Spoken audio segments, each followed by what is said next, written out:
Going on, guys? Figured I'd take a break from what I was working on and give you guys a shop update. Been a little while since the last one. I think the last was around the beginning of December. We're now well into the beginning, almost halfway through January. So got a couple little updates for you guys. One, I'll show you guys what I was working on already today. Finally working on some knives, of all things for once. Just trying to get through some of the heat treated blanks I've had, more or less sitting on the bench that I had started and just never finished. Got these three here, pretty much ready for maker's marks, and then I'll clean them up a little bit more, put some handles on them, make the sheaths, go through the process, and get these finished up hopefully in the next day or two. We'll kind of see how that goes. I was hoping actually to get the handles on tonight. Not sure if I'm going to quite get that far. We'll see. It's getting a little bit on the later side, and I do have to work in the morning. And in fact, I should be working on these and instead of procrastinating with this update, but it is what it is, right? That being said, these are all three spoken for, just as an FYI. Now I do have three more of this model that I need to grind and go through the steps with. And then I've got three more also in AEBL that are kind of a smaller version of this. I think I even made a video of the one that I finished. I finished one, I guess a few months ago now. I think I called it the little fella or something like that. But at any rate, I got three more of that design. I'll try to finish those. And I'm thinking I'm going to try to get the 6 of them finished and then maybe do a little bit of a release on social media or on my website. We'll see. I'm really not interested in taking any reservations or orders at the moment. Just want to kind of finish them, as I'm able to, and then we'll probably just put them up for sale all at once and let you guys have at them. So that's a little bit of an update there.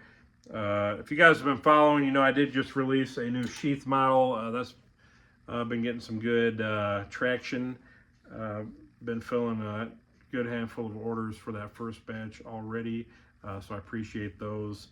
Seems pretty well received so far, and I'm really happy with this one too. It's a really good fit, up to par with any of my other sheaths. So happy with how it came out, and I've been getting requests for this one for a little while now. Really, I think ever since that screwdriver was released. So I'm happy to have finally, finalized a good sheath design for it and kind of got it going. And we'll see if we can keep up with demand on those. I know I did just run out of a couple of my larger sheaths, so I think I'm maybe going to try to take a little bit of a break on these knives and maybe try to do a couple of those just to get up on the site, just to have for anybody who's after those. We'll try to finish a couple more of those tonight. So there's that, and there's a million other projects I kind of want to get started on. And that's not even considering, here's one more thing I figured I'd kind of give you guys a sneak peek of, which is yet another rabbit hole, another hobby that I'm kind of jumping back into as well. And I've said this, I don't know how many times before, last thing I need is another hobby or more projects, more things to spend time and money on. But, here we are. And I'll tell you guys what happened. I was actually scrolling through one of the social media apps the other day, and you guys know how dangerous this social media thing is, right? It was probably YouTube or Instagram. I was scrolling through videos, and I happened upon one that was a promo for this course that this gentleman had released for designing and building guitar pedals, effects pedals, and audio circuits. And I gotta say, he must have done a really good job with his marketing team, because something about that video just grabbed me so hard. It lit up a spark in the back of my head, which, granted, it's been there most of my life, but it relit that spark and that passion in me, and I've just jumped head first right back into things, almost like I never left. And I'm starting to realize there's just so many more resources for this type of thing that didn't exist when I was first, really interested in it. That now I've almost got no excuse just to go full bore into it. And I gotta say, it might turn into a little bit of a problem. It's one of those things, it's just like knife making, machining, the sheath making, all these other hobbies I have. It just scratches so many itches in my brain. One is like the tool acquisition. There's so many cool tools you can get and use and play with. Uh, and so many tools, like I'm remembering, man, I really wanted, like for so many years, I wanted to get my own oscilloscope. Well, now I'm looking at those, and of course, they're priced all over the place, but there's so many more options than there used to be as well. And some really nice ones for less than $500. So I'm looking to get one of those hopefully soon. There's all these other like diagnostic tools and design tools, just stuff that like wasn't even a thought in anybody's mind, 10, 20 years ago when I was like first, like really kind of getting involved with some of this. But yeah, I mean, here we are. I've already spent probably at least a couple $100 on books. I've spent, a pretty good chunk of change on more components.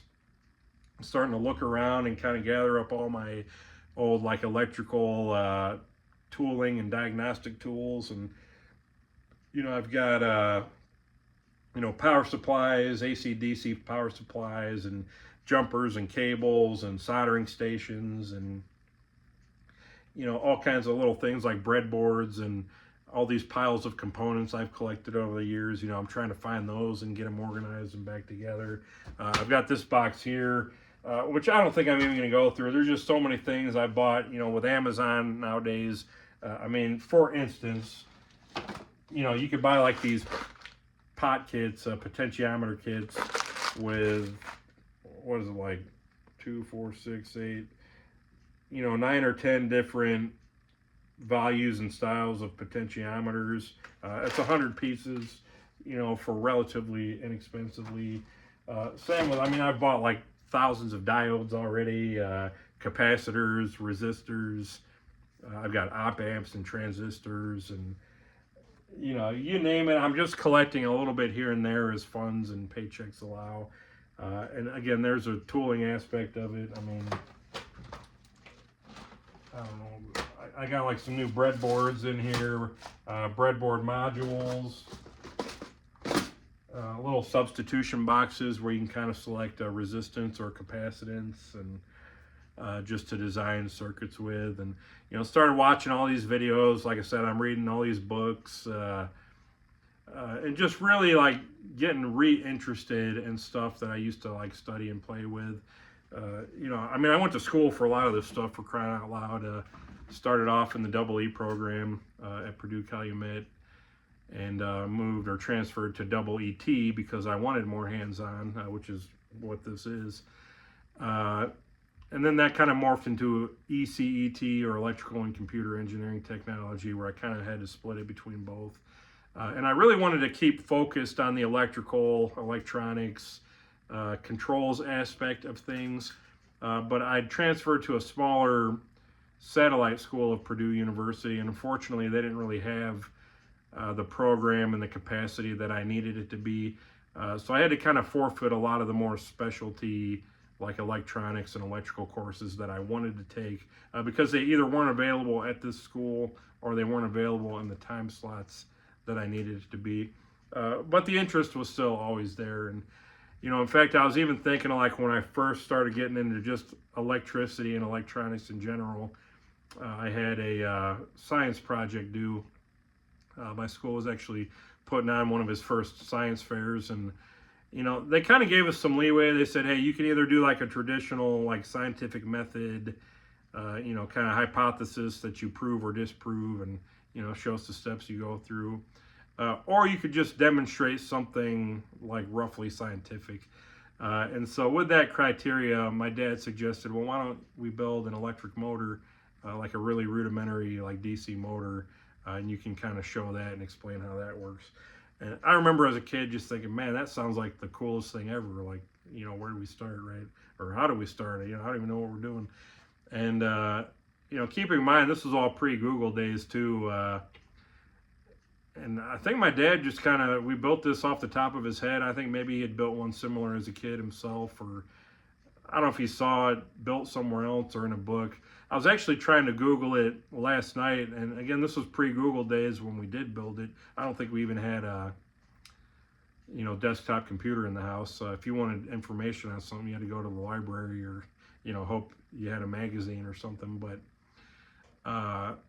yeah, I was trying to Google it last night, just something similar to what we built, and I couldn't find anything that really looked remotely like what we built. So I've actually been thinking it'd be kind of cool if I would recreate that first project, here in the shop, see if I could do it from memory and get it working, and maybe even do like a little series on it.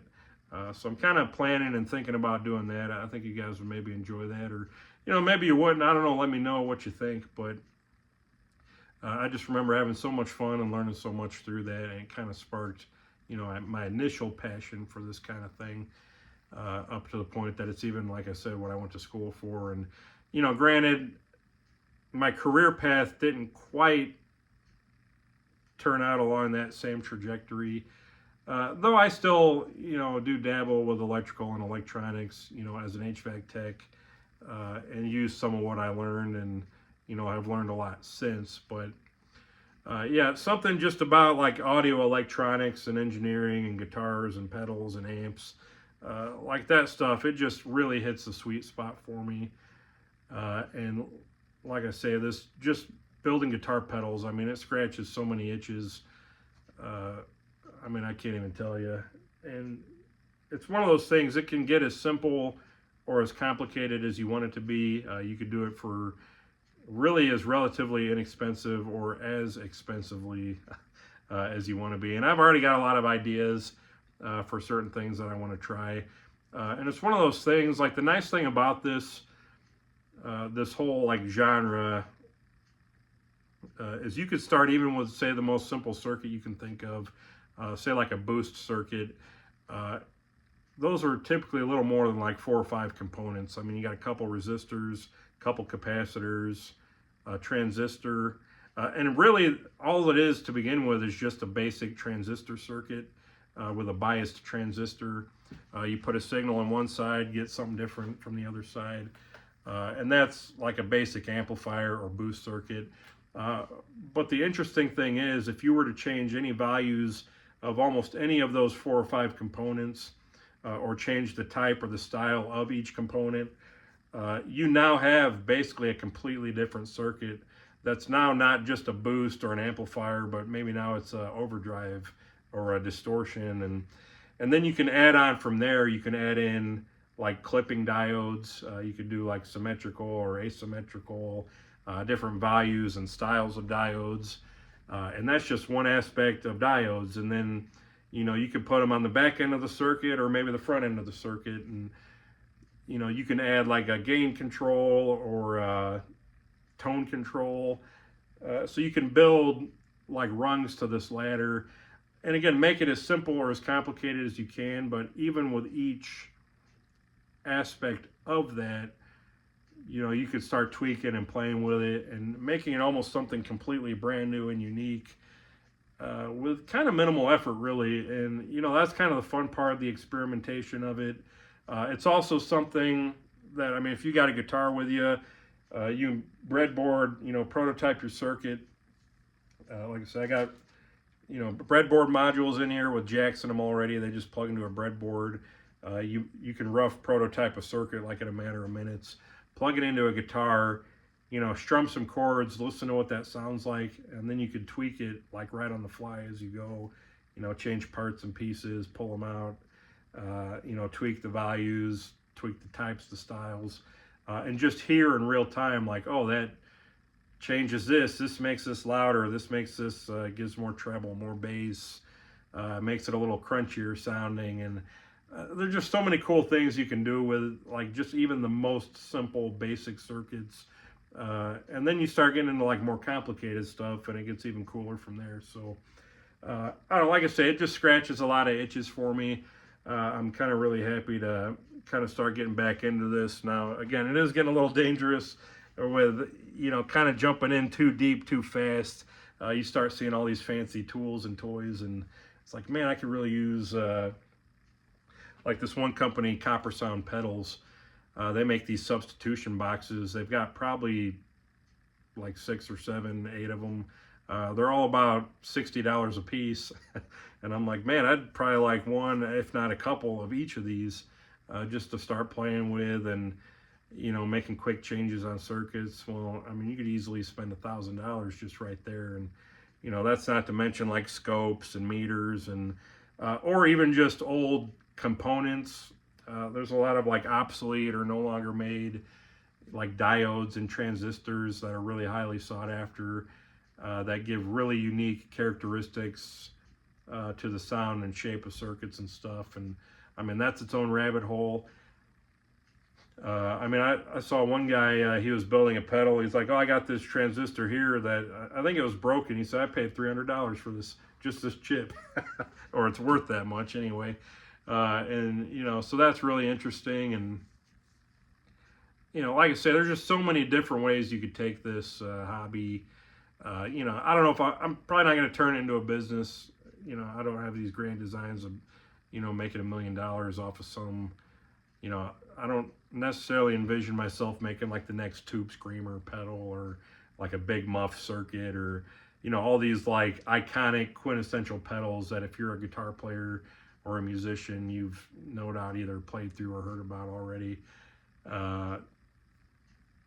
And, who knows, maybe there's always that possibility, but, right now I'm just having fun with it, jumping in and learning about it, relearning, things I forgot. And there's just a lot of really cool stuff to kind of learn and go through. And something, I mean, you could spend a lifetime on, but, I'm just going to kind of relax, have some fun with it.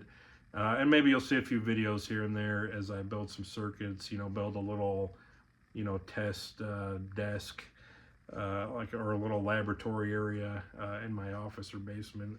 I don't know if I'm going to do it out here. I'd probably rather do it inside where things are a little cleaner. But